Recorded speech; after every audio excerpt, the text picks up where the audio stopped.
Okay. So, hello guys, myself Yashvi Gupta. I am a board leader of BB70, and उसके साथ I am also doing my primary degree in Delhi University. So, I have studied management accounting there. So, I think I know enough to let you guys help in it. And आज हम start कर रहे हैं module 2 से. So, module 2 talks about product costing. Product costing में तीन costing आती है. एक होती है job costing, एक होती है process costing और एक होती है ABC costing. ABC cost is activity based costing. So job costing, process costing are something जो हमने पहले कर ली थी, बट हम फिर से करते हैं इस बारे में बात. जॉब कॉस्टिंग क्या होती है? Job costing is suitable for a unique customer made jobs. हमने लास्ट सेशन में बात की थी, तो हमने लेंस कार्ड का अभी जो हैरी पॉटर का एडिशन आया है स्पेक्स का, हमने उस बारे में बात की. Something specific where you are going very specific, जहाँ पे आपके कॉस्ट का ऑब्जेक्टिव होता है वेरी स्पेसिफिक जॉब. एक प्रकार की job which is not going to happen again and again, it's happening just at a time, and this is not recurring in a process. Identical चीजें नहीं बना रहे हो आप. Okay. Second is process costing. Process costing is like normal production, जहां पर आप जहां पर आप आइडेंटिकल यूनिट प्रोडक्ट कर रहे हैं. ठीक है. असेंबली लाइन वर्क होता है. इनिशियली कुछ भी एग्जांपल ले लो, जैसे Tata producing cars, Reliance sims, जो भी आइडेंटिकल चीजें होती है that comes under process costing, क्योंकि आपको हर चीज एक सेम बेसिस में बनानी रहती है. They are very identical to each other. उसमें कोई यूनिक यूनिक नहीं होते हैं वो एक दूसरे से. ठीक है. या फिर कुछ डिफरेंस नहीं होता है. You can't distinguish between the all the products. ठीक है. यहाँ पे कॉस्ट ऑब्जेक्ट होता है ईच प्रोसेस. यहाँ पे कॉस्ट जो भी हम कॉस्ट है हम डिटरमाइन करते हैं प्रोसेस का, जो असेंबली लाइन की हमारी प्रोसेस है, या फिर डिपार्टमेंटल बेसिस पे. ओके. तो प्रोसेस कॉस्टिंग में जो कॉस्ट ऑब्जेक्ट रहता है वो प्रोसेस के ऊपर डिपेंड करता है. देन एक और टाइप की कॉस्टिंग होती है which is joint and by product. इसमें क्या होता है? Some processes give you multiple output sorry. ठीक है. Like getting both diesel and LPG from refining oil. ठीक है. या फिर अमूल है, तो अमूल क्या है? Amul started with milk. एक कॉर्पोरेशन थी फार्मर्स की, डेयरी प्रोडक्ट्स की, जो अपना मिल्क सप्लाई कर रहे थे. ठीक है. अब मिल्क के बहुत सारे बाय प्रोडक्ट्स होते हैं. दही, योगर्ट, ठीक है, paneer, and many other things what we say, ghee. ठीक है. तो मिल्क के ये बाय प्रोडक्ट्स होते हैं. What happen? Joint product is the higher revenue. जैसे हाईएस्ट रेवेन्यू अगर इन सब में देखा जाए तो पनीर से होता है. एग्री? ठीक है. तो paneer is the joint product. अब बाय प्रोडक्ट क्या होता है? लेस वैल्यूएबल होता है बट इट इज देयर. तो वो क्या हो गया? घी हो गया. Not ghee, here will be ghee because ghee is expensive something. Less valuable हो जाएगा योगर्ट. ठीक है. And then scrap stuff we think कि वो लेस वैल्यूएबल, बट लेटर में मालूम चलता है कि वैल्यूएबल है. पहले हमने सोचा था वो यूजलेस होता है, बट वो बाद में मालूम चला कि नहीं, ये तो वैल्यूएबल है. फॉर एग्जाम्पल, मिल्क से ना जब आप योगर्ट निकालते हैं या फिर पनीर निकालते हैं, तो एक स्टार्च निकल के आता है that helps to make a animal based protein, whey protein, animal based whey protein. तो इनिशियली क्या होता था जब इंडिया में, इंडिया में अगर देखा जाए तो अभी रिसेंट ईयर्स में लोग बहुत हेल्थ कॉन्शियस हो गए हैं. They started going to gym, they started taking the protein. वो अपनी डाइट के बारे में बहुत सोचते हैं. तो इनिशियली व्हाट हैपेंड कि ये वे प्रोटीन खराब हो जाता था. You just use to scrap it, you waste it.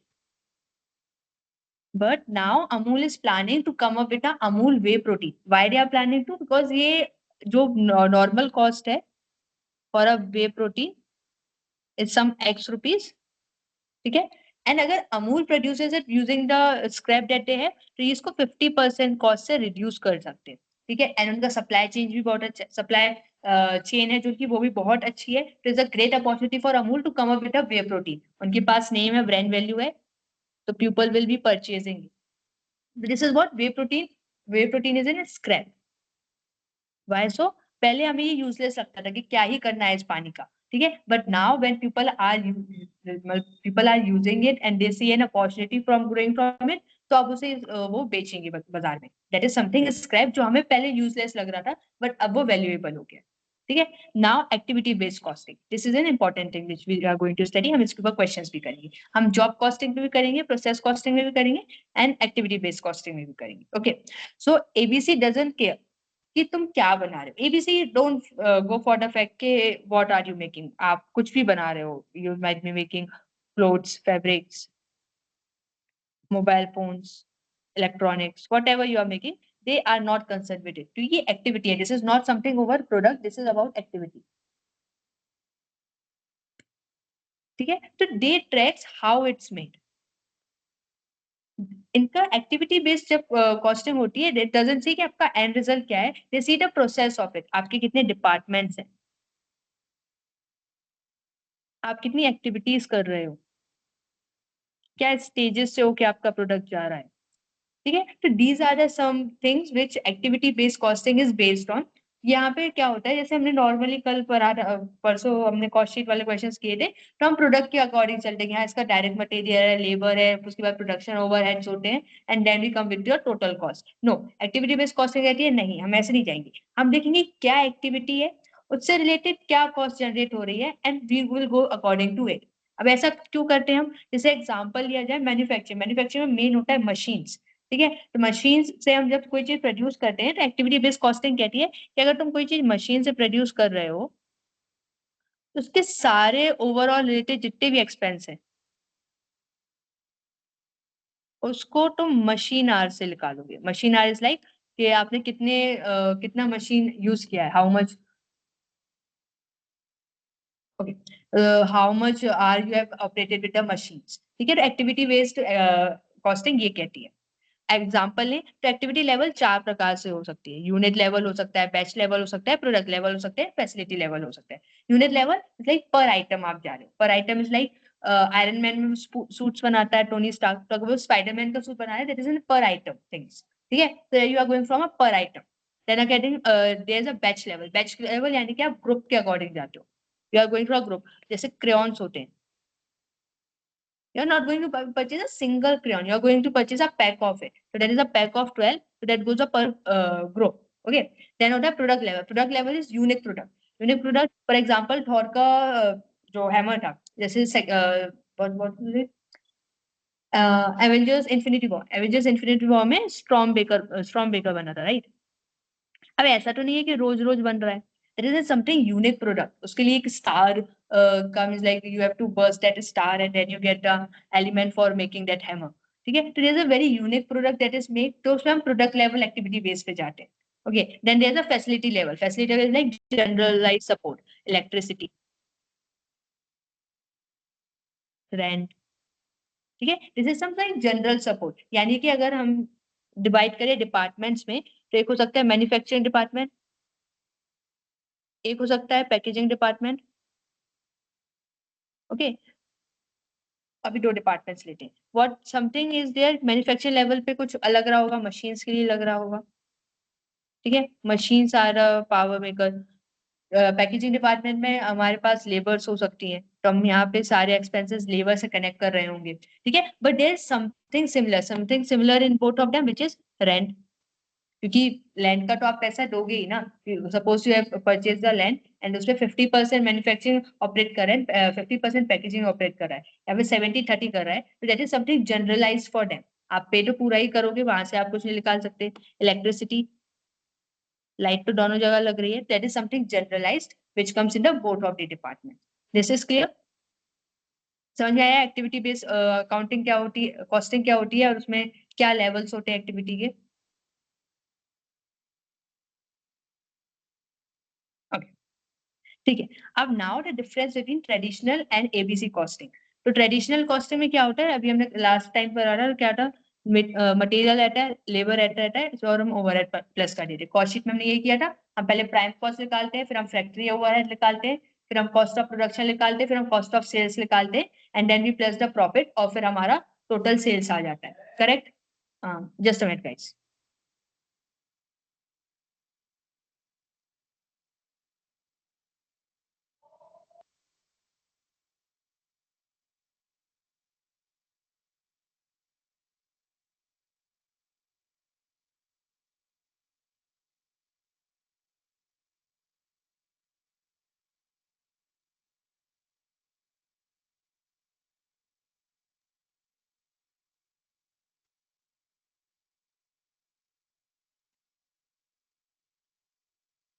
Okay, sorry.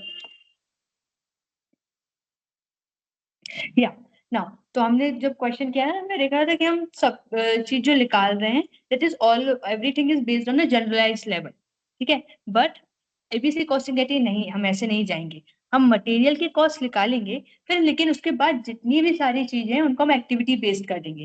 यानी कि there is no nothing like labour cost coming on, there is a manufacturing cost या फिर मैन्युफैक्चरिंग डिपार्टमेंट की कॉस्ट, ठीक है। And then your distribution is coming differently, ठीक है। सबकी अलग अलग कॉस्ट होती है, तो इससे क्या होता है when you have a different different cost you can pin point the accuracy. आप जब इससे जाते हो ना, when you go with this के prime cost, cost of production,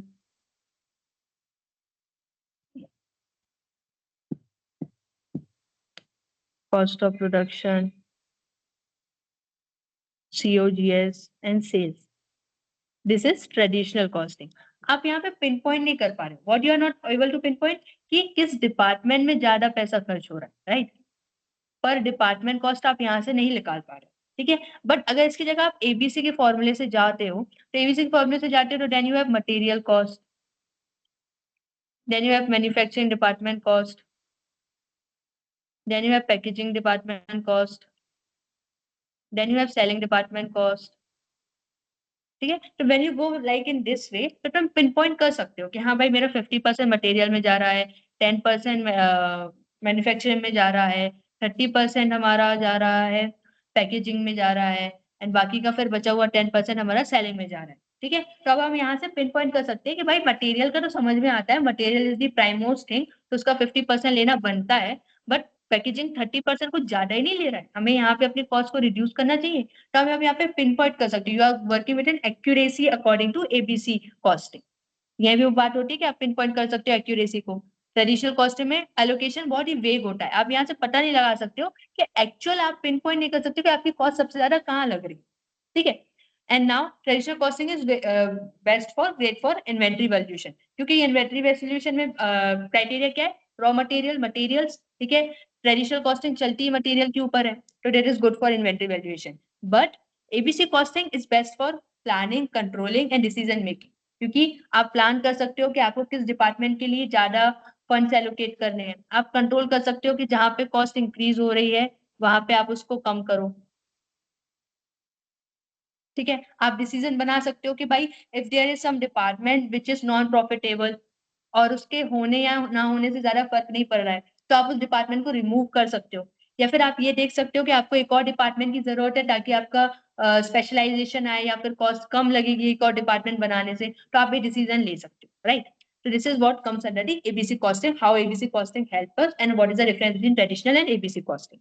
एक बार हम डायग्राम से समझते हैं। तो ट्रेडिशनल कॉस्टिंग में क्या होता है, प्रोडक्ट एंड सर्विसेज हैं आपकी, आप उसको ट्रेस करते हो, डायरेक्ट लेबर को ट्रेस करके प्रोडक्ट एंड सर्विसेज में, डायरेक्ट मटेरियल भी प्रोडक्ट एंड सर्विसेज में, फैक्ट्री ओवरहेड भी वहीं पे प्रोडक्ट एंड सर्विसेज में। सेलिंग एंड जनरल एडमिन बस आता है पीरियड एक्सपेंसेस में, यानी कि दीज आर फैक्ट्री, ये होगा हमारी डायरेक्ट कॉस्ट, ठीक है, and these are your indirect cost.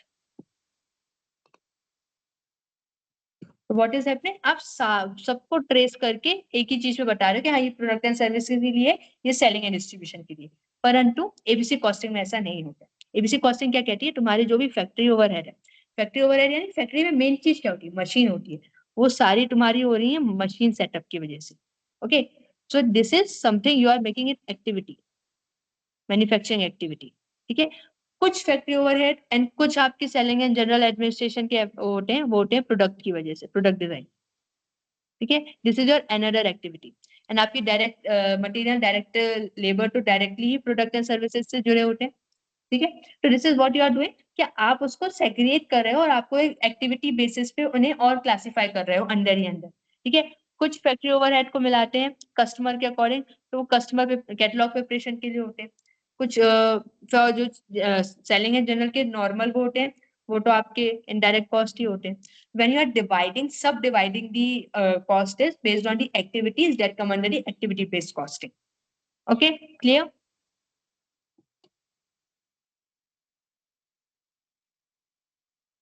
Guys, clear?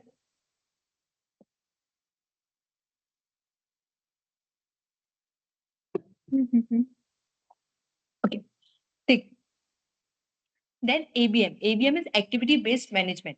जब आप एक्टिविटी कॉस्टिंग का यूज करके कोई डिसीजंस लेते हो, कोई भी प्लानिंग, कंट्रोलिंग या मेजरिंग करते हो, तो दैट कम्स अगर एक्टिविटी बेस्ड मैनेजमेंट।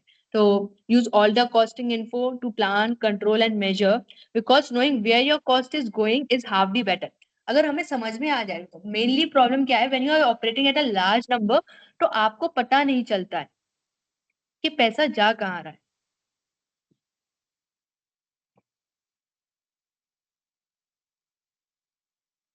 अगर आप यही आइडेंटिफाई कर लो कि पैसे कहाँ जा रहे हैं, अगर आपको समझ में आ जाए कि भाई सेलिंग में बहुत पैसा जा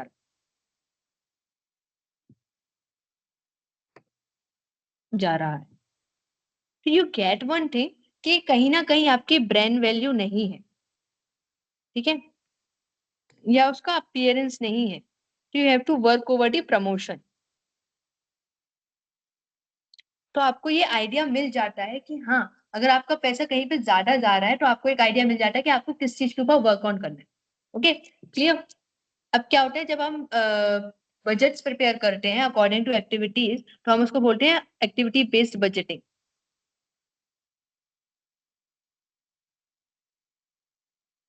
दैट मीन्स के डायरेक्ट एक्सपेंस के लिए और इनडायरेक्ट एक्सपेंस के लिए पैसे देने से अच्छा है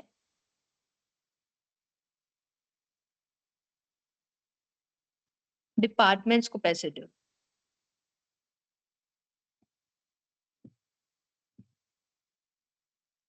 मीन्स लाइक डिपार्टमेंट ए को आपने 50K दे दिया, department B you provided with 70K, and department C को आपने 75K दे दिया।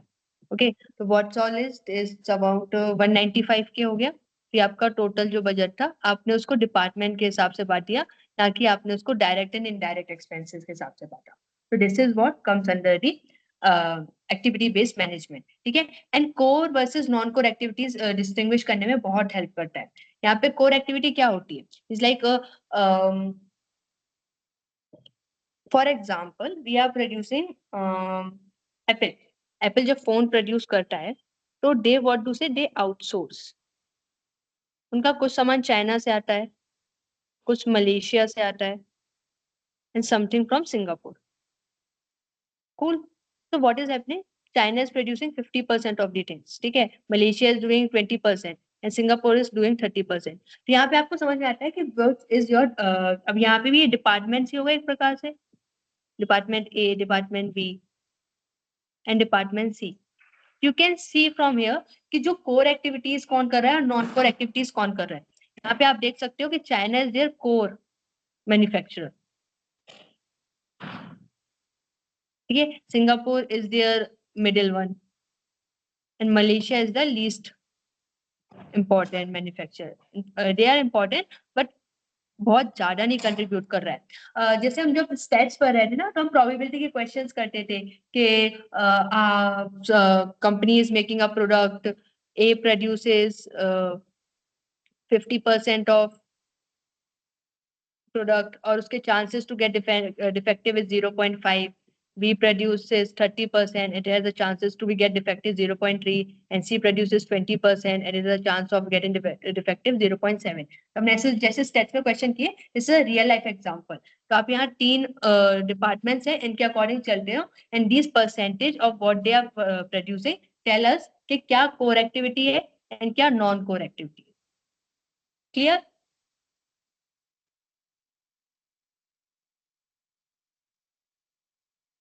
Okay. So this was all in the theory for module 2। See, management accounting में थ्योरी बहुत कम है, और थ्योरी उतनी इंपॉर्टेंट भी नहीं है। The important is solving the questions. तो जितने क्वेश्चन सॉल्व करेंगे उतनी अच्छी बात है। सर ने लास्ट में क्वेश्चंस प्रैक्टिस कराए थे, तो हम वही क्वेश्चंस कर रहे हैं। स्टार्टिंग फ्रॉम क्वेश्चन, मैंने यहाँ पे अभी सिर्फ 4 क्वेश्चंस लिए, and if we get the time we will solve the more questions, otherwise these are all. ठीक है, ये स्टार्टिंग वाली क्वेश्चन 1, 3, 4 एंड 5 क्वेश्चन है। सेकंड वाला question was a theory based, तो मैंने वो नहीं लिया है। So let's start. सो हमने स्टार्टिंग में समझा था, क्या समझा था हमने कि अकाउंट्स, एक मिनट गाइस, कि accounts is like girlfriend. Girlfriend क्या होती है, गर्लफ्रेंड बहुत सारा बोलती है, हमें सब बातों पे ध्यान नहीं देना रहता, हमें उसमें सुनना पड़ता है, हाँ ठीक है, ऐसा बोलना रहता है, एंड जो मेन मेन चीज रहती है हमें सिर्फ वही ध्यान रखनी पड़ती है। तो see if you see this question, this is a lengthy question, but actually when you see the question, मैं यहाँ पे हाईलाइट करूंगी पॉइंट जो हमारे लिए इंपॉर्टेंट है, यू विल फाइंड आउट कि कुछ नहीं है क्वेश्चन में ऐसा जो हम नहीं कर सकते, या फिर क्वेश्चन उतना लेंदी नहीं है, बस बातों को घुमा के लिखा हुआ है। Okay, you also read and I am also reading. So Ballu Tailors is one of the oldest tailoring shop in the town. The owner, Mr. Ballu, is getting old and hence wanting his son Ajay to take over the shop. ठीक है. Ajay learned tailoring from his father, is also assisting from the last years. ठीक है. Along with him, there are three more full-time tailors working. हाँ. Along with him, three more full-time tailors. This is an important. क्यों? यहाँ पे यहाँ एक चीज समझ में आ जाती है, लेबर की बात हो रही है, तो कुछ ना कुछ बात आएगी, तो ये three more labours is a important thing for us. ठीक है। In the shop in addition to semi skilled, ये टू सेमी स्किल्स भी हैं हमारे साथ। ठीक है। आप working on a finishing activity, value performs taking measurement and cutting the cloth but occasionally perform stitching. ठीक है। Ajay wants to expand the shop and look for the various option, he plans to rent a job adjacent to current shop. ठीक है। ये हम यहाँ पे depend करता है कि क्वेश्चन क्या पूछा है। अगर क्वेश्चन हमसे डिसीजन मेकिंग के लिए पूछ सकता है तो दिस इज इंपॉर्टेंट कि he is planning to rent a shop, to rent a shop. ठीक है, adjacent to the current shop for the expansion. He approached a few schools in the locality to get the school uniform order and got positive response. ठीक है, his long term is to start producing. हाँ ठीक है, इसका long term है his own brand of casual dress material. ठीक है, for manual and supply to retail jobs. He feels stitching uniform will give adequate experience in handling large business and also ठीक है, his immediate concern is how to price well such and one order is ठीक है, इसका ये भी एक order आया है, stitching 200 units of pants and shirts with 5 sizes. ठीक है, the following details are available for it. अब देखो, इतना बड़ा क्वेश्चन था, हमें यहाँ से सिर्फ कुछ ही इंफॉर्मेशन मिली है, जिसमें से अभी मेन मेन हमारे पास तीन इंफॉर्मेशन है। क्या? कि तीन उसके स्किल्ड वर्कर्स हैं, दो उसके सेमी स्किल्ड वर्कर्स हैं, एंड उसको एक ऑर्डर मिला है 200 units of pant and shirts का। ठीक है। और अगर हमें डिसीजन मेकिंग के लिए हो तो वो दो प्लानिंग देख रहा है, एक वो देख रहा है कि वो एक रेंट करे शॉप, और उसका फ्यूचर प्लान है कि वो अपना ओन ब्रांड बनाए कैजुअल ड्रेस में। Okay, this is all we got from this huge passage. अब आगे हम देखते हैं, the tailors were paid daily on the basis of the current and daily wages of a good tailor is 500। ठीक है, यानी कि हमारा जो स्किल वर्कर है उसकी फीस है 500 पर डेली। एक काम करते हैं, यहाँ से हम इसको निकाल लेते हैं, सॉरी, स्किल लेबर है उसको मिल रहे हैं 500 पर डे। ठीक है, each can stitch maximum 5 sets. ठीक है, जिसमें वो 5 सेट्स बनाता है। ठीक है, they are not involve in cutting the clothes and finishing the activity. Okay ठीक है, for every 5 tailors 2 semi skill labour is required to do the finishing and daily wages. ठीक है, सेमी स्किल्ड जो workers हैं, semi skilled workers हैं, उनकी है 300 per day. ठीक है, salary for skill paid on daily basis for working days only. Okay, maintenance cost, यहाँ पे हमें मेंटेनेंस कॉस्ट मिल गई है पर मशीन की 20 rupees per day. Maintenance cost ₹20 पर डे। ठीक है, and depreciation is ₹50। Depreciation ₹50 per day. Machine की एज्यूम लाइफ इज 3 इयर्स। ठीक है, अभी हमें इसका कोई उतना यूज नहीं दिख रहा है, पर ये हमें यूज आ सकता है कि 3 इयर्स की मशीन की लाइफ है। ठीक है, the rent for the shop is 500। ठीक है, रेंट मिल गया हमें यहाँ से 5K, where 5 machines are placed. ठीक है, अब हमें एक और बात मिल गई है कि 5 मशीन है, ऊपर हमें सिर्फ पर मशीन दिया हुआ है, पर हमें मालूम चल गई है 5 मशीन है, क्योंकि कॉस्ट निकाल लो।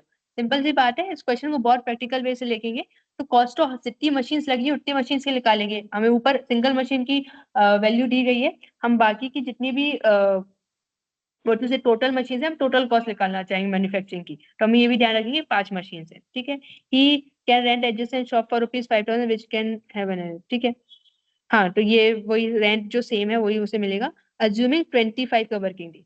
अब सी, ऊपर वाले क्वेश्चन में ये था ना basis for working days only, तो हमें यहाँ से मिल गया कि 25 days in a month are working. ठीक है,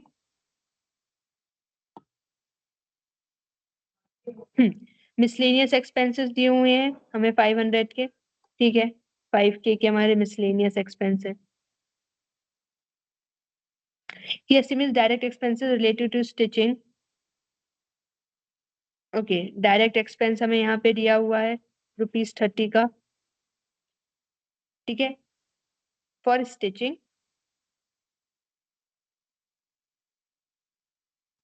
for dress, sorry,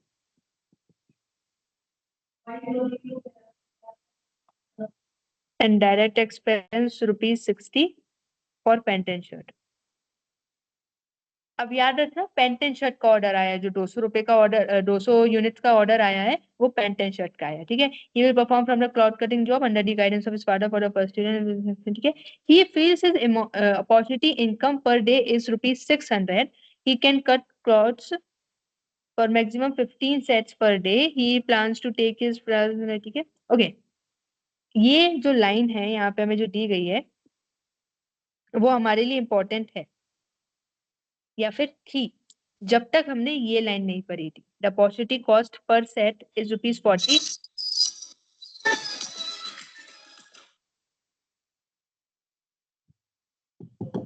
okay, so opportunity cost per set is ₹40। उसको जो लगता है that is not a thing, क्योंकि obviously if anyone ask me कि भाई आपको कितने की जॉब चाहिए, तो मैं तो भाई ऑब्वियसली कहूंगी कि भाई मुझे 1 करोड़ की जॉब दे दो। मुझसे पूछोगे तो मैं तो कुछ भी बोलूंगी ना अमाउंट, कि मैं तो चाहती हूँ मेरे पास जितना पैसा आ सकता है उतना आए। But what is the opportunity cost actual here? यहाँ पे अपॉर्चुनिटी कॉस्ट है कितनी? ₹40, यानी कि what his name is Ballu.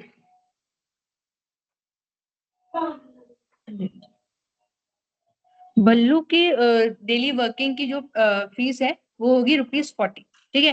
He expects monthly volume equivalent to, ठीक है, उसे लगता है कि 500 सेट्स, यानी कि जो उसका प्रोडक्शन होगा, production is 500 sets of pant and shirt.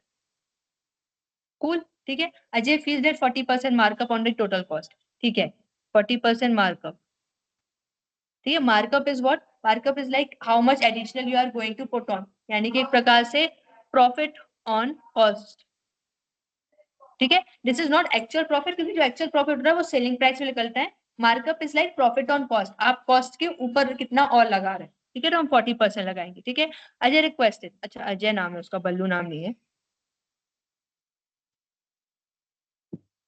Ajay, Ajay की वर्किंग ही है, ठीक है। Request your help in developing a standard cost sheet template he can use for taking up the bulk order and request you to work out the cost for his first order, ठीक है, of sensor, ठीक है। हमें 2 काम करने हैं, एक तो हमें निकालनी है ओवरहेड कॉस्ट वगैरह क्या है, क्योंकि हमें बनाना है कॉस्ट शीट। 2000 यूनिट, 200 यूनिट का जो से ऑर्डर मिला है, हमें उसके लिए उसकी कॉस्ट शीट बनानी है, क्लियर। तो हम पहले एक चीज समझते हैं, अब यहाँ से हम क्वेश्चन कर रहे हैं, ठीक है, बल्लू टेलर्स की हम कॉस्ट शीट बना रहे हैं।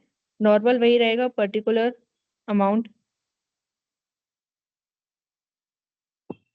ठीक है। सबसे पहले हमें क्या दिया हुआ है, हम पैंट एंड शर्ट का ऑर्डर है तो हम पैंट एंड शर्ट का देखेंगे। अब हमारे लिए ये ₹30 वाली इंफॉर्मेशन नेसेसरी नहीं है,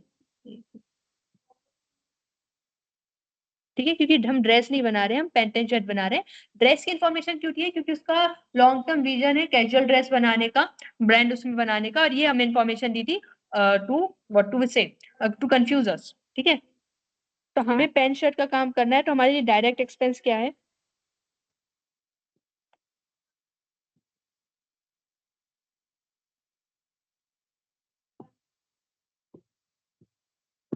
डायरेक्ट एक्सपेंस हमने देखा था ₹60 पर पेयर, ठीक है। इसके बाद हम देखते हैं डायरेक्ट एक्सपेंस क्या हो गया, डायरेक्ट मटेरियल, डायरेक्ट मटेरियल यहाँ पे ये लग गया। अब सेकंड बात होती है लेबर की, तो लेबर के बारे में बात करेंगे हम। बहुत कम लोग नहीं हो क्वेश्चन सॉल्विंग में, ओके। डायरेक्ट लेबर में हमारे पास 3 स्किल थे और 2 हमारे पास सेमी स्किल थे। हमें उनकी इनकम दी हुई है 500 per day and 300 per day, okay. Skill labour 500 per day, semi skill labour ₹300 per day, ठीक है। हाँ दीदी, अब डायरेक्ट लेबर कॉस्ट एक और चीज है यहाँ पे, क्यों है ये याद है, Ajay was doing the cutting, तो ये भी कॉस्ट है डायरेक्ट लेबर में आएगी, ₹40। अब ये पर डे के हिसाब से कम कर रहा है, क्या कर रही है, opportunity cost per perform the services, ठीक है, this is per pay, okay, is my screen not visible?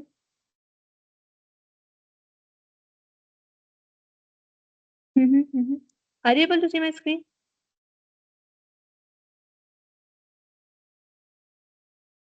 अच्छा, okay, I am not able to see it, okay, या ठीक है, तो डायरेक्ट लेबर कॉस्ट इज 40। अब मुझे एक बात बताओ, एक चीज यहाँ पे प्रॉब्लमेटिक है, क्या प्रॉब्लमेटिक है, ये पर पेयर बेसिस पे चल रहा है, ये पर पेयर के बेसिस पे चल रहा है, ये पर डे के बेसिस पे चल रहा है। अब क्या करना चाहिए, हमें इसको सेम बेसिस पे लाना चाहिए, राइट? तो अब सेम बेसिस पे लाने के लिए व्हाट इज हैपनिंग, या तो हम इसे पर डे से पर पेयर पे ले जाएं, या फिर हम इसे पर पेयर से पर डे पे ले। अब ये डिपेंड करता है क्वेश्चन में क्या है। अब क्वेश्चन में हमारे पास है हमें प्रोड्यूस करने 200 यूनिट्स, यूनिट्स यानी कि पर पेयर। तो एक काम करते हैं, पर डे को उठा के पर पेयर कर देते हैं, ये वाला काम करते हैं हम। अब ये वाला काम कैसे होगा, हमने अभी ऊपर एक और इन्फॉर्मेशन देखी थी कि जो हमारे स्किल लेबर्स हैं कहाँ गए, हाँ, हमारे जो स्किल लेबर्स हैं वो 5 सेट्स बनाते हैं ना डे, ठीक है, 500 रुपए ले रहे हैं, 5 सेट्स बना रहे हैं, यानी कि 500 डिवाइडेड बाय 5, तो दैट इज 100 पर सेट, यानी कि 100 पर पेयर। क्लियर? तो हम एक बात निकाल लेते हैं यहाँ से, क्या निकाल लेते हैं, number of skill, number of staged per day is 5, okay, तो डायरेक्ट स्किल लेबर्स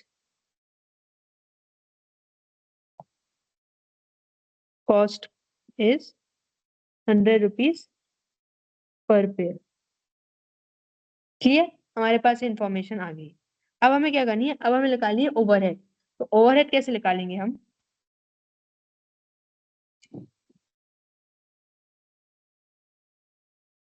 ओवरहेड किसका निकालते हैं, ओवरहेड पहले हम निकालते हैं मशीनरी का, ठीक है, ओवरहेड, और हमने देखा ऊपर 5 मशीन है, ठीक है, 5 मशीन है, पहले तो, एक मिनट,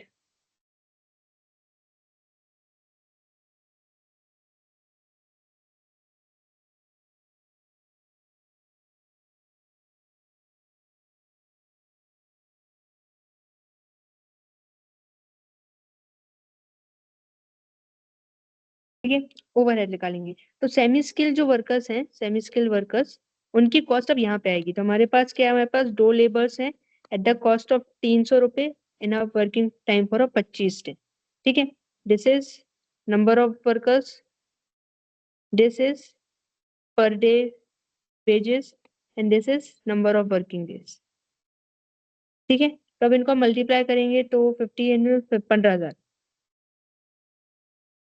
ठीक है। फिर हमारे पास मशीन्स थी,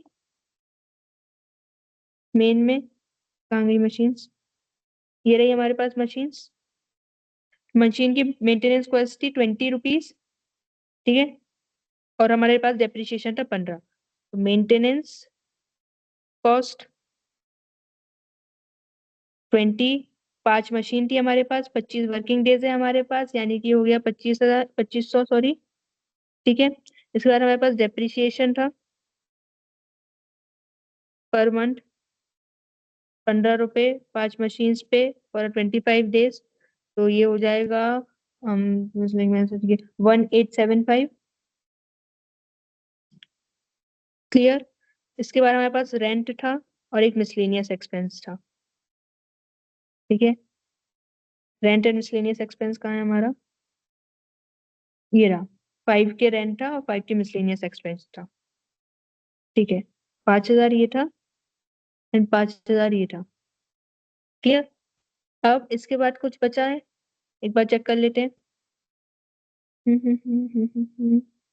40 भी आ गया, 60 भी आ गया, 5K भी आ गया, ये 5 के भी आ गया, 25 दिन का यूज करके हमने यहाँ ये 20-15 भी कर लिया, 300 भी आ गया।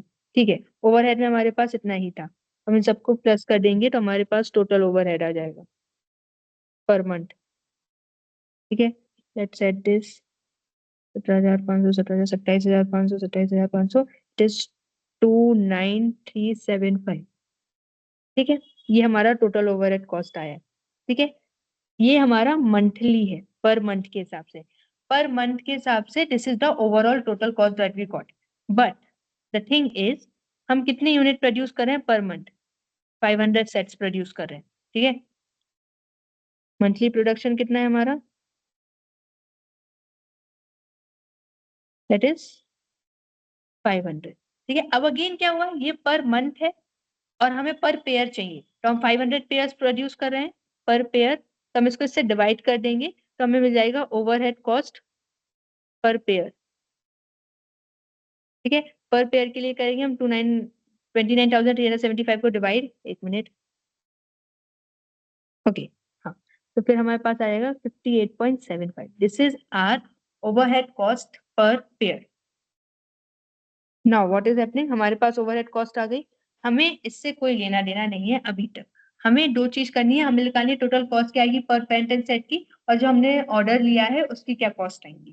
ठीक है, तो अब नाउ गोइंग अहेड, अब हम क्या करेंगे, हम डायरेक्ट मटेरियल, जो हमने डायरेक्ट कॉस्ट निकाली है और ये जो हमारी इनडायरेक्ट कॉस्ट है, हम इन दोनों को प्लस कर देंगे। हम क्या करेंगे, स्टैंडर्ड कॉस्ट निकालनी है तो मटेरियल, मटेरियल की हमने निकाला था, यहाँ पे था ₹60। ठीक है, स्टिचिंग डायरेक्ट लेबर कॉस्ट लगी थी, कटिंग वाली सॉरी, कटिंग यानी कि जो अजय कर रहा था, ₹40 पर पेयर चल रहा है ये सब अमाउंट पर पेयर। ठीक है, इसके बाद हमारी स्टिचिंग की कॉस्ट थी, स्टिचिंग कॉस्ट ₹100।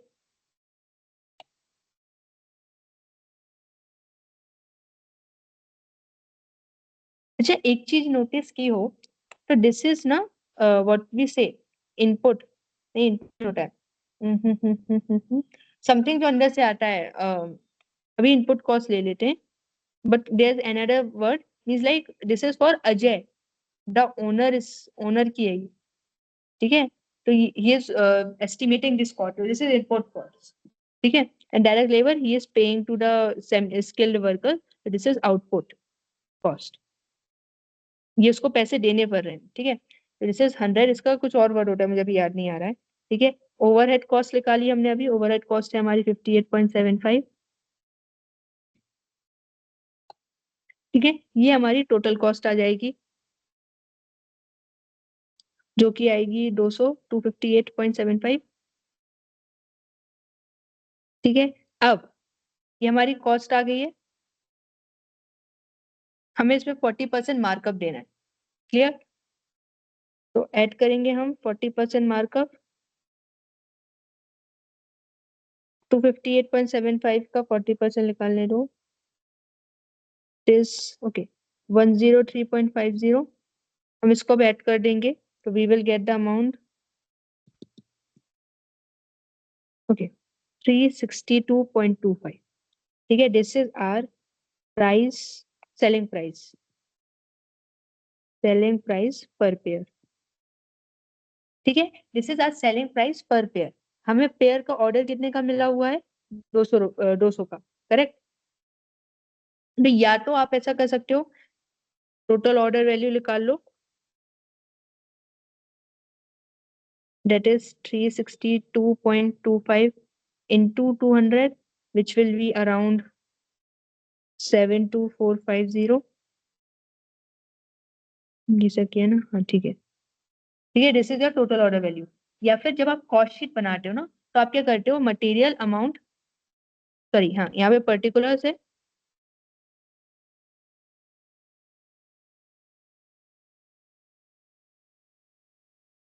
पर्टिकुलर्स है, ये हो जाता है आपका रेट,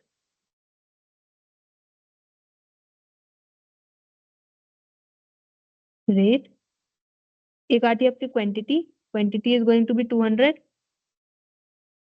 ठीक है, पर पेयर चल रहा है क्योंकि, तो 200 200 यहाँ पे हो जाता है, 200 200 ठीक है, एंड यहाँ पे आ जाता है आपका अमाउंट, तो आप इसका इंटू करके लिख देते हो 12,000, 8,000, 20,000, 58 इंटू 75 करेंगे हम तो 11,750। ओके, 258 इंटू 200 करेंगे तो that will be costing us around, okay, 51,750, and then 103 into 50, so it is 20700, and इसका इंटू करके आ जाएगा 72450. So this is how your cost sheet will be made.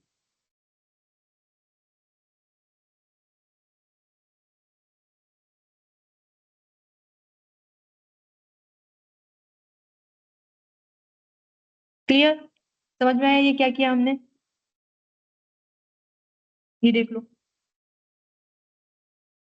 This is the lengthiest question you will ever get in cost sheet. इतना बड़ा question आता नहीं है paper में, but हमारे पेपर में नहीं आएगा क्योंकि वो ऑब्जेक्टिव बेस्ड है। सब्जेक्टिव बेस्ड में इससे लेंथीएस्ट क्वेश्चन नहीं होता है, एंड इसमें मैंने सब कुछ कवर कर लिया है जो भी होता है। Any doubt in this question कि ये सब कैसे निकाला, कुछ कहीं पे कि ये यहाँ पे ये क्यों किया, या फिर पर डे से पर पेयर में क्यों गए, पर पेयर से पर डे में क्यों नहीं गए, एंड एनीथिंग यहाँ पे 20 इंटू 5 इंटू 25 क्यों हुआ है? Are we clear?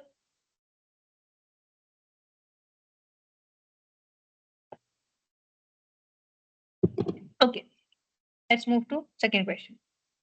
यहाँ से क्वेश्चन थोड़े छोटे हैं, ठीक है। अगेन फिर से बहुत बड़ा सा क्वेश्चन हमें दिखता है, बट इतना बड़ा वो क्वेश्चन है नहीं, ठीक है। Global HR is an human resource consulting that have 25 consultants, ठीक है।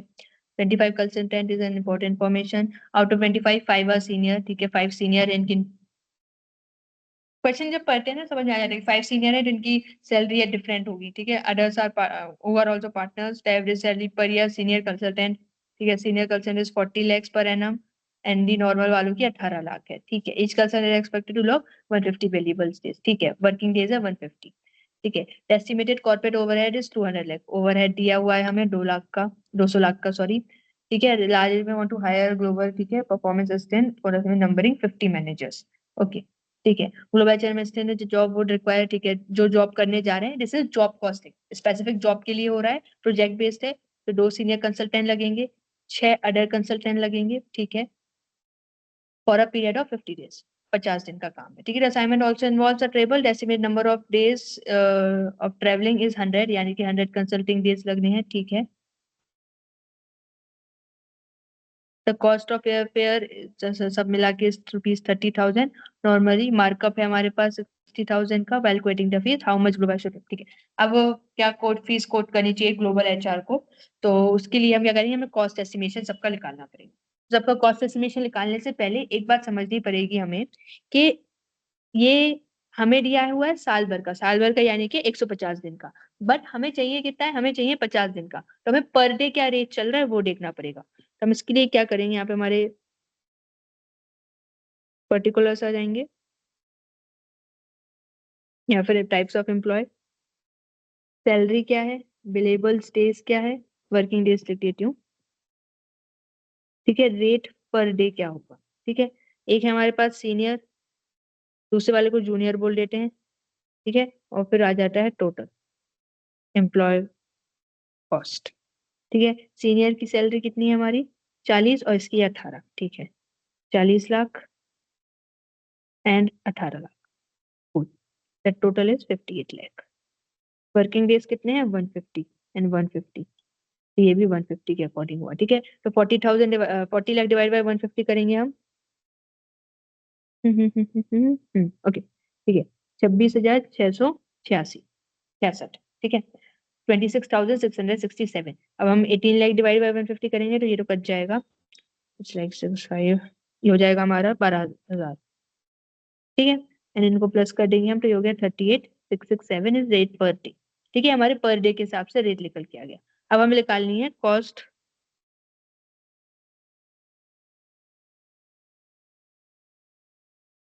क्या नाम है भाई इस दूसरी वाली कंपनी का,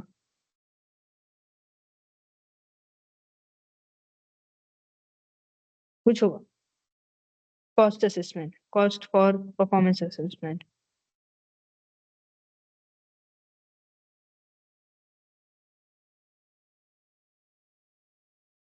ठीक है, फिर से हम अब कॉस्ट शीट के हिसाब से चल रहे हैं, पर्टिकुलर्स होगा हमारा। ठीक है, अम, एक काम करें, सीनियर है, जूनियर है, तो उसके बाद कंसल्टेंट डेट्स ले लेते हैं, रेट क्या है, एंड देन अमाउंट। क्लियर? ठीक है, सीनियर कितने हैं? 2 सीनियर हैं, 2 senior for the time of 50 days, 100 days. ठीक है, एंड जूनियर कितने लग रहे हैं हमें? wants to hire, okay, 2 senior consultants, 6। ठीक है, 6 for 50 days, इट इज 300 रुपये, सॉरी 300 डे। ठीक है, इनका रेट क्या चल रहा है? 26,667। इनका रेट चल रहा है 12,000 रुपये। ठीक है, तो ये हो जाएगा 266700, हो जाएगा 36 लाख। क्लियर? ये आ गया हमारा नॉर्मली कॉर्पोरेट। ठीक है, एम्प्लॉय कॉस्ट हो जाएगी ये, एम्प्लॉय कॉस्ट हो जाएगी हमारी 66,700, 6 12 × 5, 62 लाख 66,700। क्लियर? ये हमारी एम्प्लॉय कॉस्ट आ गई। इसके बाद हमें और क्या इन्फॉर्मेशन दी है? हाँ, ये हमने पीरियड फॉर 50 डेज इनका देख लिया। Estimated cover for year is 2 lakh, हाँ ठीक है, हमने इसका देख लिया था।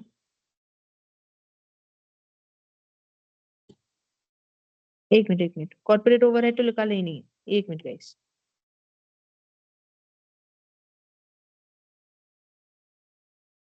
हाँ, टोटल इसी ही रहने दें, इसको क्यों हटा रही हूँ।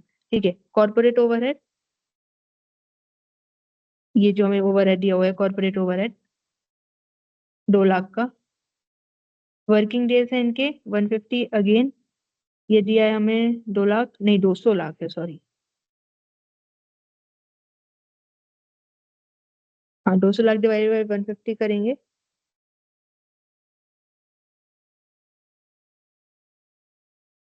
200 लाख डिवाइडेड बाई 150 क्यों करेंगे? 150 इज पर पर्सन ना। How many people does they have? 25 है ना। एक मिनट, 25, हाँ सॉरी, यहाँ पे 150 नहीं करेंगे हम, यहाँ पे 150 × 25 करेंगे। क्यों करेंगे? क्योंकि जो टोटल कॉर्पोरेट ओवरहेड दिया है, कॉर्पोरेट ओवरहेड पूरे कंसल्टेंसी फर्म का, जिसमें 25 कंसल्टेंट है, हम सबका ओवरहेड दिया हुआ है, तो डेट इज 150 डेज × 25। ओके, तो हम इसका टोटल नहीं करेंगे, हम सिर्फ 150 नहीं लेंगे, यहाँ पे हम 150 × 25 लेंगे, जो हो जाएगा 30750। एंड 2 लाख को अगर हम डिवाइड कर दे, सॉरी 200 लाख, या सारा पैसा एक बार इंसान देखता भी नहीं है, 200 लाख डिवाइडेड बाय 3750, हाँ तो हमें मिलता है फिर 533 रेट पर डे पर हेड पर कंसल्टेंट। ठीक है, अभी हमारा ये आ गया एम्प्लॉय कॉस्ट, हमारे पास ये आ गई। कॉर्पोरेट ओवरहेड आएगा हमारे पास, कॉर्पोरेट ओवरहेड सबका लगेगा हमारे पास। 2 सीनियर 6 जूनियर गए थे, × 50, यानी कि 400 डेज, 400 × 533, एक मिनट, that is 2133। क्लियर? ठीक है, ये हो गया, कॉर्पोरेट ओवरहेड भी ले लिया अब हमने। ये समझ में आया हमने 150 × 25 क्यों किया गाइस?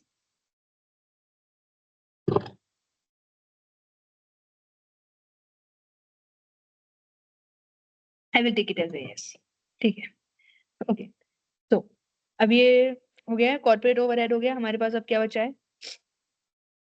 ट्रेवल डेज 100, हाँ हमारे पास कंसल्टेंट की वो है, डायरेक्ट कॉस्ट है, हमें दिया हुआ है 100 डेज लग रहे हैं कंसल्टेंट के, जिसका रेट हमें दिया हुआ है रुपीज पर कंसल्टेंट डे का 30,000। तो क्या करेंगे? अदर एक्सपेंसेस, नहीं अदर एक्सपेंसेस कैसे हो गए? ट्रैवलिंग वगैरह का खर्चा डायरेक्ट कॉस्ट है ये, एम्प्लॉय कॉस्ट हो गई, कॉर्पोरेट वगैरह डायरेक्ट कॉस्ट है। ठीक है, ये क्या हुआ, 4 2 6, 30 लाख ये हो गए।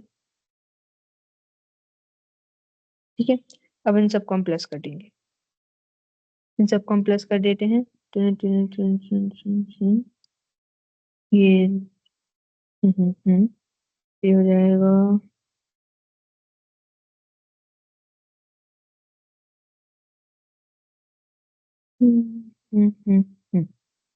Okay, there is 1 crore 14 lakh. ठीक है, this is our cost, total cost. ठीक है, अब हमें इसमें मार्कअप देना है, हमें मार्कअप देना है यहाँ पे 60% का। ठीक है, तो 60% मार्कअप। ठीक है, तो इसका हम 60% निकालेंगे। टोटल कॉस्ट, जॉब कॉस्ट लिख देते हैं इसको, या फिर टोटल कॉस्ट ही ठीक है, जॉब कॉस्ट है ये। ठीक है, ये 60% हम मार्कअप देंगे इसमें। That is 6,840,000। ठीक है, अभी हम टोटल कर देंगे तो ये आ जाएगा 7 8 1,82,40,000। सो दिस इज दी, इन्होंने क्या पूछा था कि how much global code for this performance assistant consulting assignment. तो this is the total price 1.824 CR is the total assignment quotation.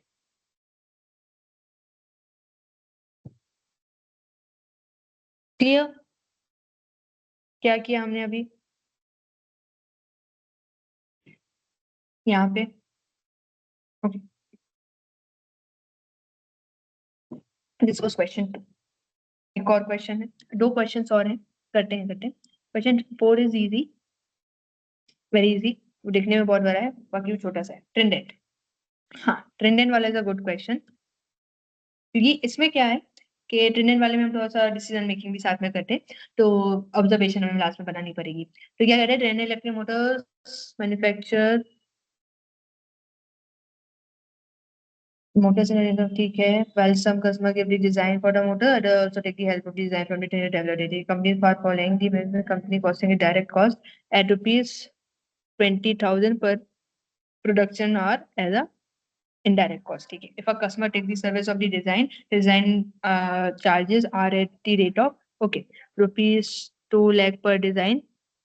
ठीक है, प्लस फोटोग्राफी है। ठीक है, अगर कोई डिजाइन वही कंपनी से बनवाता है तो हम उससे 2 लाख रुपए पर डिजाइन लेते हैं। To customer manufacturing places the order for the 4,000 customize. ठीक है, 4,000 का हमारे पास एक ऑर्डर आया है। द फर्स्ट कस्टमर के electors want 1,000 pieces, rate 1,000 pieces पर क्वार्टर। ठीक है, इसको चाहिए पर क्वार्टर 4 डिजाइन में चाहिए। ठीक है, द सेकंड कस्टमर आना quarter entire 1 design. Okay, single delivery चाहिए 4,000 की, एक है 4,000 की 4 डिलीवरी चाहिए ना, 4 डिजाइन, और दूसरा है 4,000 की एक ही बार में डिलीवरी चाहिए विद 1 डिजाइन। ठीक है, the material cost for 2 orders approximately ₹200 per unit. ठीक है, डायरेक्ट मटेरियल कॉस्ट है हमारी 200 per unit. Total machine hours, हमें टोटल मशीन आर मिल गए हैं 200। ठीक है, internal estimate shows breakup. Okay, indirect cost हमें दी हुई है ये पूरी, this is all the important thing. Assembly cost दी हुई है हमें, ऑर्डर प्रोसेसिंग कॉस्ट दी हुई है, सेटअप कॉस्ट दी है। ठीक है, what would be cost of the 2 order existing under existing method and cost में। ठीक है, हमें एक ऊपर मेथड दी हुई थी, हमें बताया गया था कि जो डायरेक्ट मटेरियल की कॉस्ट होती है उसमें इनडायरेक्ट में प्लस कर देते हैं प्रोडक्ट मशीन आर के हिसाब से। एंड सेकेंडली हमें न्यू मेथड दी है, न्यू मेथड में assembly centre cost per assembly आर, ऑर्डर प्रोसेसिंग कॉस्ट और सेटअप कॉस्ट आ जा रही है। ठीक है, तो हमें दोनों के हिसाब से कॉस्ट प्रोवाइड करनी है, कॉस्ट निकालनी है।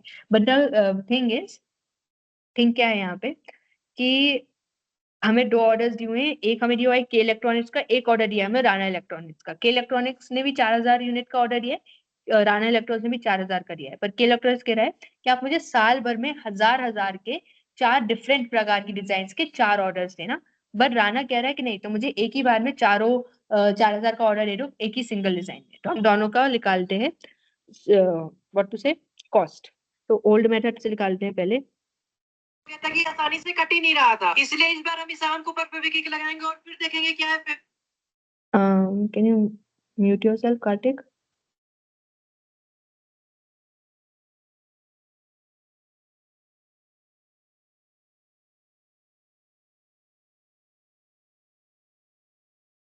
ओके, ठीक। सो ओल्ड कॉस्टिंग मेथड के हिसाब से चलते हैं हम। ओल्ड कॉस्टिंग मेथड के हिसाब से क्या होएगा, एक हम बना लेते हैं पर्टिकुलर्स। एक हम बना लेते हैं के और एक हम बना लेते हैं राना, ठीक है, क्योंकि हम दोनों का वो निकाल रहे हैं। अब हमें क्या दिया है, ऑर्डर साइज डेट के लेते हैं पहले। ऑर्डर साइज है 4000 पर पर्सन पर पीपल, ठीक है। अब मशीन हार required and total machine hours हमें लगे हैं 200, ठीक है। मशीन आवर 200, इसको भी 200, इसको भी, ठीक है। हमारे पास एक डायरेक्ट मटेरियल कॉस्ट है, ठीक है, पर यूनिट कॉस्ट 200, ये भी 200, क्लियर, ठीक है। तो अब हमें डायरेक्ट मटेरियल कितना लगा होगा, डायरेक्ट मटेरियल हमें लगा है 4000 into 200, that is 80,000, 3 2 5, sorry 8 lakh.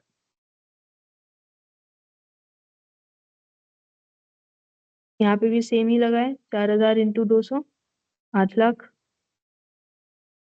ठीक है। इसके बाद हमें लगे हैं मशीन आवर यानी कि production overhead, sorry sorry sorry, production overhead ये तो नहीं आएगा, मशीन आवर का होगा प्रोडक्शन। 200 मशीन आवर लगे हैं, 400, ठीक है। इसमें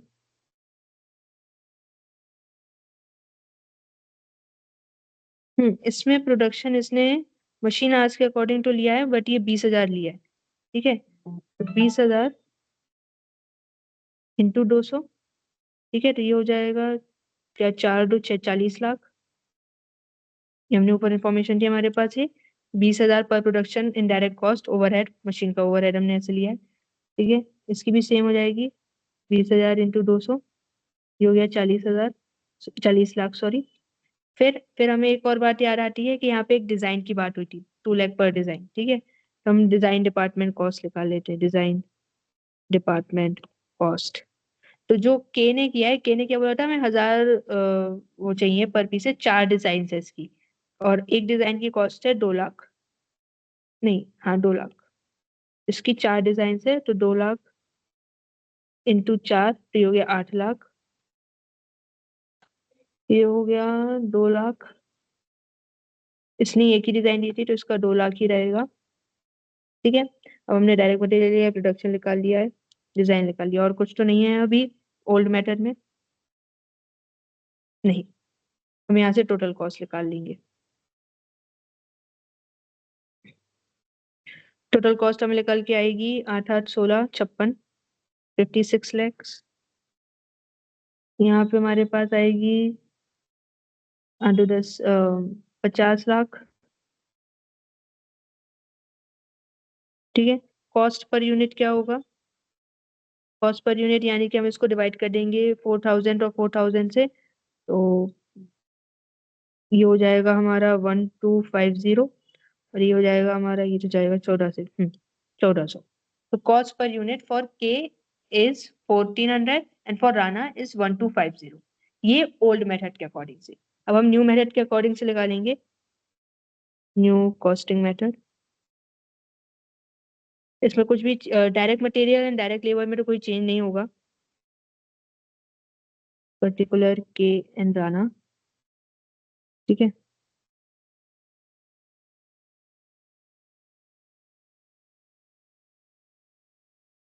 डायरेक्ट मटेरियल ऊपर से लिख रही हूँ मैं, 8 lakh 40 lakh, 8 lakh 40 lakh,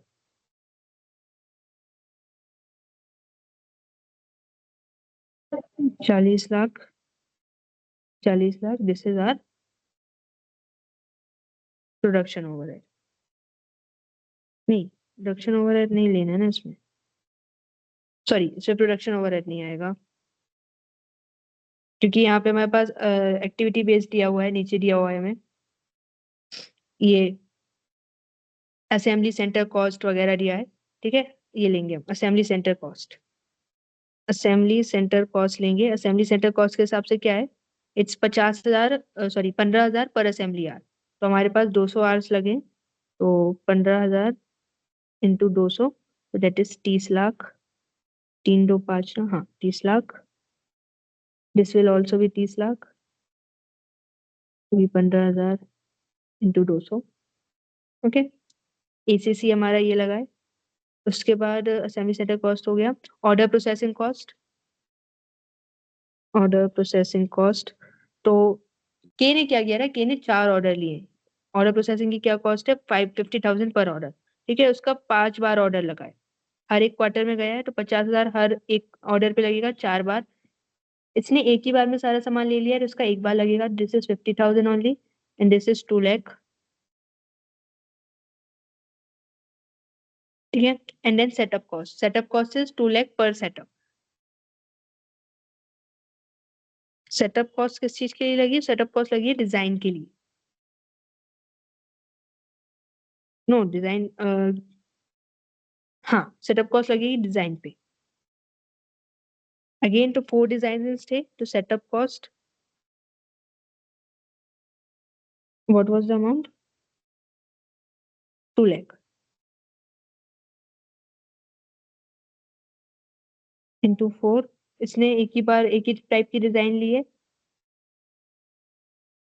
setup cost is for the, no setup cost is over the जितनी बार ऑर्डर गया है। हाँ, again the amount will be same, but setup cost will be over the what we say, जितनी बार उन्होंने ऑर्डर लिया है उस पे जाएगा। ठीक है, एंड डिजाइन डिपार्टमेंट कॉस्ट तो चलेगी, क्योंकि उसमें कोई चेंज नहीं बताया था हमें, तो डिजाइन डिपार्टमेंट कॉस्ट में यहीं से लिख लेती हूँ। एक की है 8 लाख, एक की है 2 लाख। अगेन 8 लाख एंड 2 लाख, कुछ छूट तो नहीं रहा है। एसीसी, ओपीसी, एचसी वगैरह, डिजाइन डिपार्टमेंट था, प्रोडक्शन ओवरहेड नहीं है हमारे पास, टोटल कॉस्ट निकालेंगे। ठीक है, यहाँ पे हम टोटल कॉस्ट लिखेंगे, इसकी एंड इसकी। हाँ, तो 40, 40 एंड 56, इसकी अगेन वही आ गई है 56 लैक्स। इसकी आएगी 10 लाख, सॉरी 40,50,000, 40,50,000, 42,50,000। ओके, इसकी आएगी 42,50,000। ओके, तो हम यहाँ पे एक चीज देखते हैं कि पहले इसकी आई थी 50 लाख, अब आई है 42,50,000, यानी कि 7.5 लाख कम हो गई है। पर यूनिट लिख लेते हैं, cost per unit divided by 4,000 कर रहे हैं हम यहाँ पे, तो इसके तो फिर से 1,400 आ जाएगी। इसको डिवाइड बाय 4,000 करेंगे तो 4250 डिवाइडेड बाय 4 होगा, तो 1062.5। ओके, तो हमें यहाँ लास्ट में ऑब्जर्वेशन क्या मिलती है कि हम ओल्ड मेथड से चल रहे थे, तो राना पे कर रहा था 1250 पर कॉस्ट, पर प्रोडक्ट के लिए, बट अब वो न्यू मेथड से पे करेगा 1062.5। ठीक है, उसको ये कॉस्ट लग रही है। यानी कि हमें समझ आ रहा है कि जो न्यू मेथड है it is more cost effective and competitive, क्योंकि राना ने ज्यादा चेंजेस नहीं कराए।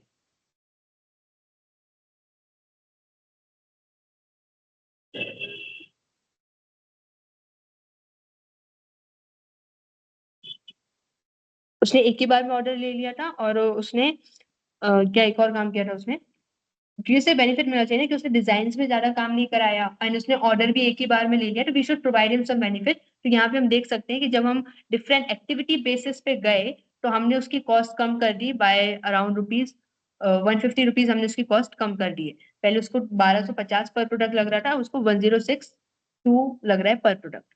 क्लियर, ये समझ में आया ओल्ड कॉस्टिंग मेथड से कैसे क्वेश्चन किया, न्यू कॉस्टिंग मेथड से कैसे क्वेश्चन किया।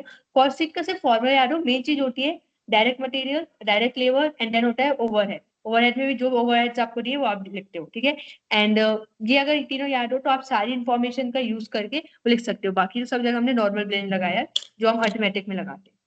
Is this question clear?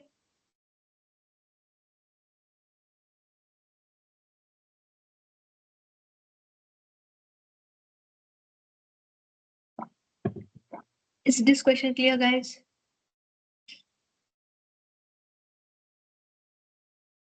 Okay, ठीक है, now the last question which is question number 4। ठीक है, इसमें जॉब नंबर्स वगैरह आ गई। सो इस क्वेश्चन में क्या हो रहा है, Excel India design the product tools component based on the order placed by the customer at the beginning of the year made to transfer the formality following the product. ठीक है, हमें जॉब नंबर्स दिए हुए हैं, और फिर हमें material दिया हुआ है 600, 300, 12,000। ओके, बिगिनिंग में दिया है ना, बिगिनिंग ऑफ 2020, तो ये हमारा ओपनिंग स्टॉक है। ठीक है, labour overhead total labour cost, ठीक है, labour cost is based on the labour hours, labour our is ₹100, ठीक है।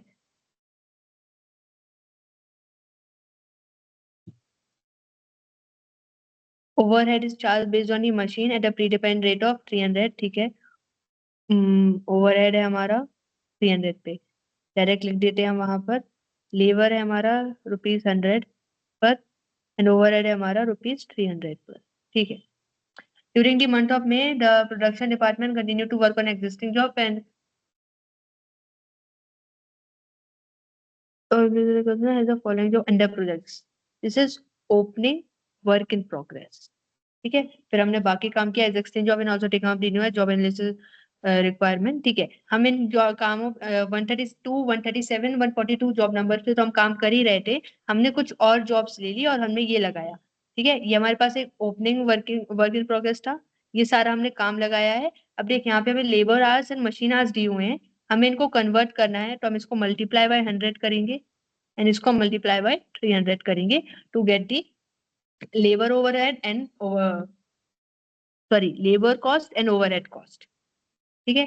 Job 132, okay, job 142, job 148, job 151 and job 152, ठीक है। Were complete and deliver to the customers, customers are build up adding 40% of the total cost, compute the, ठीक है।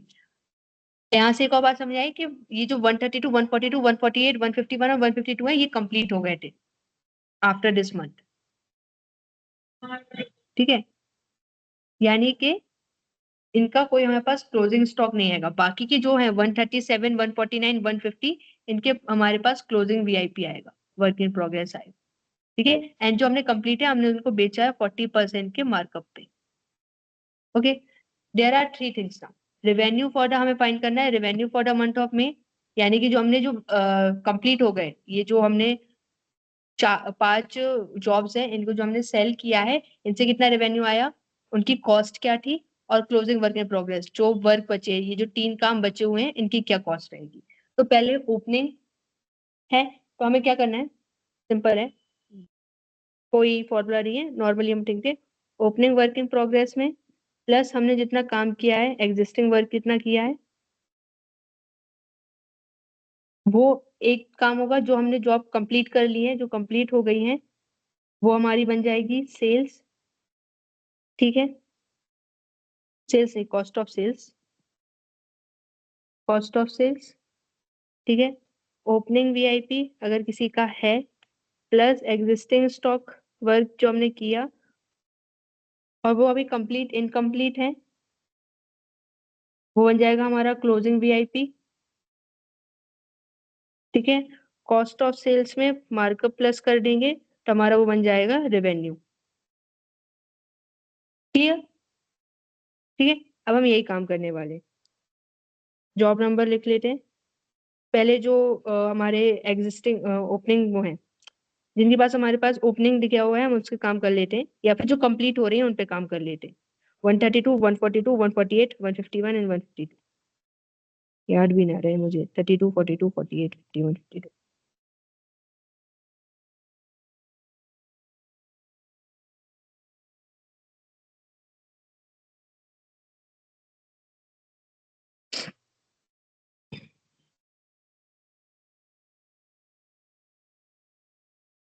ये हमारी job है, ठीक है। इनका पहले निकाल लेते हैं, 1 minute.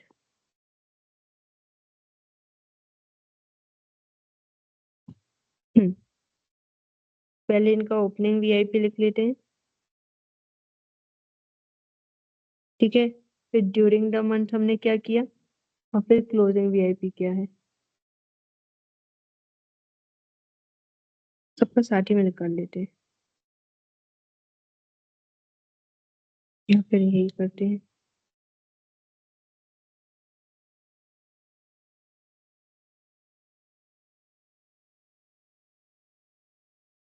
Let me open this in another PDF, 1 minute बस, इजी रहेगा मुझे लिखने में।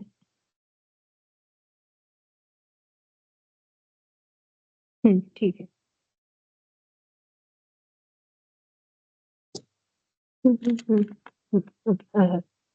132 में ओपनिंग क्लोजिंग 1 मिनट, हमें यहाँ पे और बनाना पड़ेगा material labour and overhead.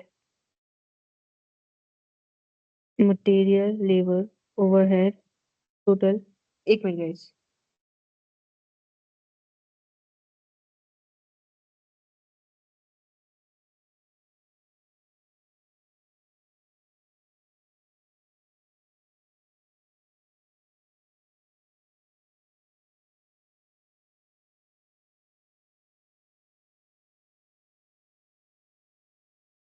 Okay, sorry. Okay, and machine labor overhead total. Machine labor overhead and total. पे बहुत हौश पौश हो जाएगा। चलो,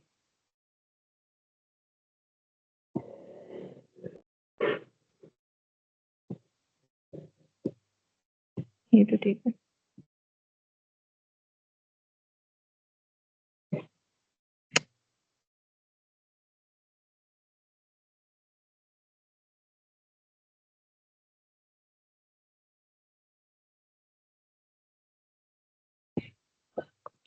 132,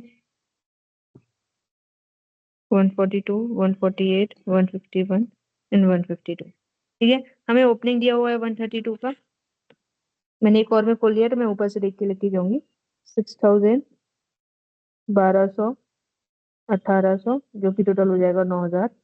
हमें 142 का भी दिया हुआ है 12,000, 4,000, 2100, 18100। ठीक है, हमें बाकी 148, 151 का क्वेश्चन दिया है तो हम इसका ओपनिंग वर्क इन प्रोग्रेस नहीं लिखेंगे। ठीक है, ड्यूरिंग द ईयर हमने क्या किया है, हमने यहाँ पे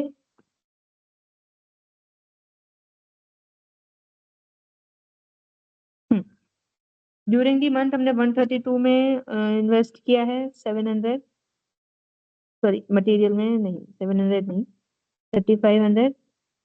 142 पे हमने किया है 6010। 48 पे है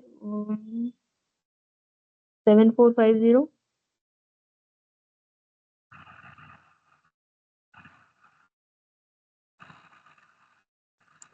हाँ, 150, 152, 3280, 6070। ठीक है, लेबर में हमारे पास दिया हुआ था, इसमें हम इंटू 100 और इसमें इंटू 300 करते हुए लिख देंगे यहाँ पे amount. It will be 700 for 132, 132 के लिए 1700, then it will be 1900, 300 and 1500. Overhead will be 900, 2700, 2700, 3300, 2400। ठीक है, फिर हम इनका टोटल लिख देंगे 5100, 10710, 8180, 9970 and 12050।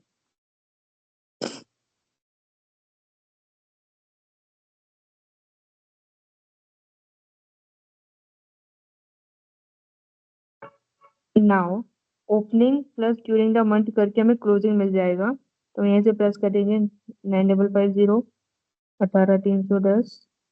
ये क्लियरली जो लिखा हुआ है वही आ जाएगा।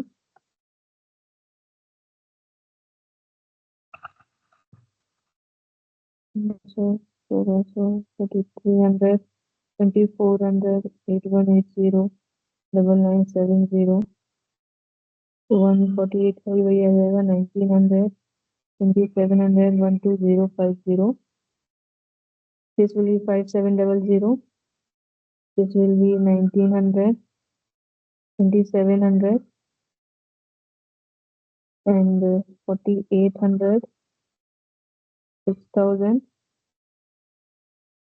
810, 69। ठीक है, तो this are the all of the jobs which we have a closing VIP. ये हमने कंप्लीट कर ली थी। इनका जो क्लोजिंग वीआईपी है वो हमारा बनेगा रेवेन्यू फॉर द मंथ। हम इसका टोटल कर देंगे, ये टोटल ऑफ द कॉस्ट कर देंगे हम, पर ये कॉस्ट ऑफ सेल्स बनेगा इनका टोटल करने पर। इनका टोटल आएगा, एक मिनट मैंने कहीं गलती की है क्या?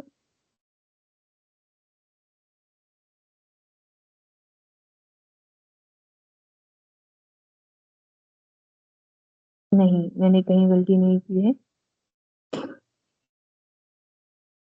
हाँ, यस, अगर मैं इनका टोटल करती हूँ तो मेरे पास आएगा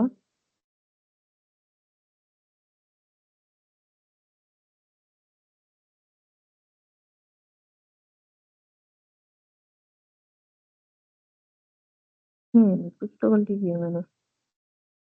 6,000 कैसे लिख दिया? 5 6 15 14,000 है। Okay, this is wrong.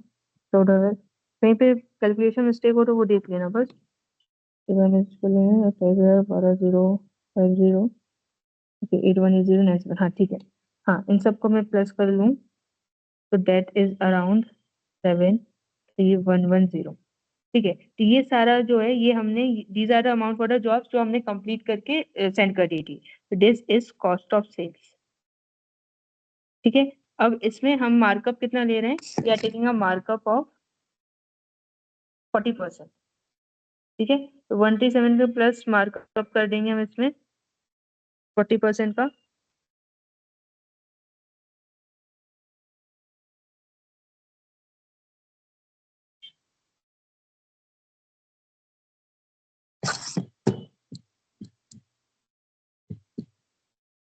Which is 29,244। And इसको प्लस करने पर आएगा हमारा 73110 एंड 2140%, 102,354। ये हो गया हमारा रेवेन्यू ऑफ द मंथ।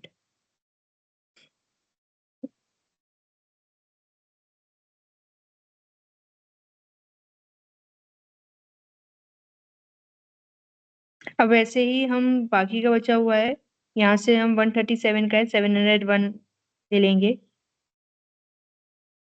यहीं पे कर देती हूँ।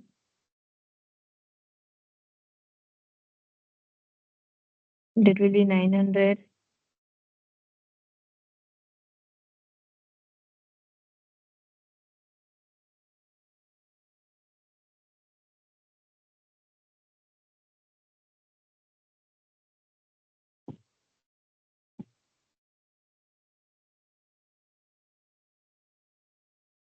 ठीक है,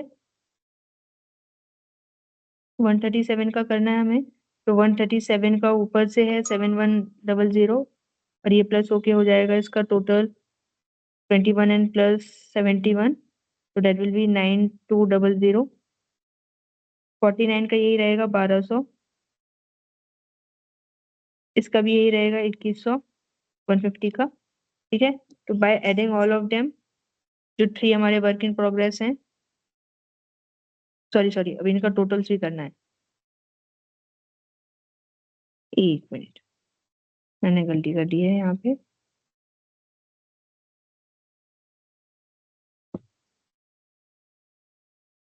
तो टोटल कर ही लेते हैं इनका, जो बचे हुए हैं जॉब नंबर्स का, उनका ड्यूरिंग द मंथ का टोटल कर लेते हैं।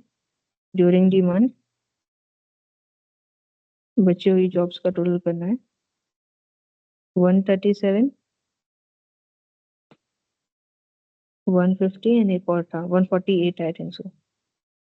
149, 150।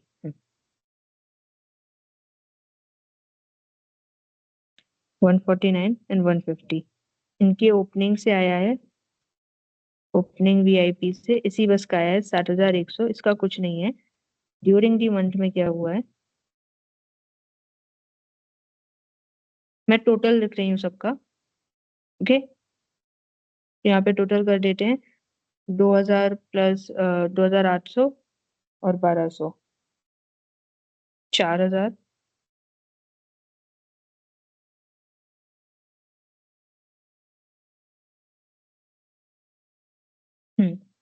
And that is 21 plus 19 plus 32, 60,270। तो 60,100 था, and it will be 700 900 1600 plus 3,500। तो दैट इज 5,100। इनका क्लोजिंग वीआईपी हो जाएगा, इसका हो जाएगा 12,200। This will be 4,000 only, and this will be 7,270 only. 137, 149 and 150। यही हमारा क्लोजिंग वीपी बनेगा, जो कि होगा 4000 plus 7270, that is 23,470, and this is our closing VIP.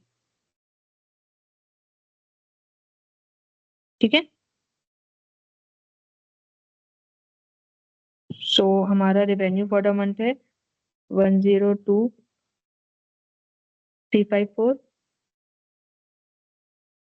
Cost of sales है हमारी 73,110, और हमारा क्लोजिंग वीआईपी है 23,470। Are we clear? I know last में हॉश पॉश हो गई है क्योंकि उतनी स्पेस नहीं है। सर ने इसको एक्सेल में किया हुआ है, you can see from there. So that's all. हमने 4 क्वेश्चंस किए हैं और हमने मॉड्यूल 2 को देखा। प्रोसेस कॉस्टिंग के हमने कोई भी क्वेश्चन नहीं किया है, तो प्रोसेस कॉस्टिंग का माइट भी हम नेक्स्ट सेशन में करें। सो या that's all. Okay, thank you guys. Let me just stop the screen and share.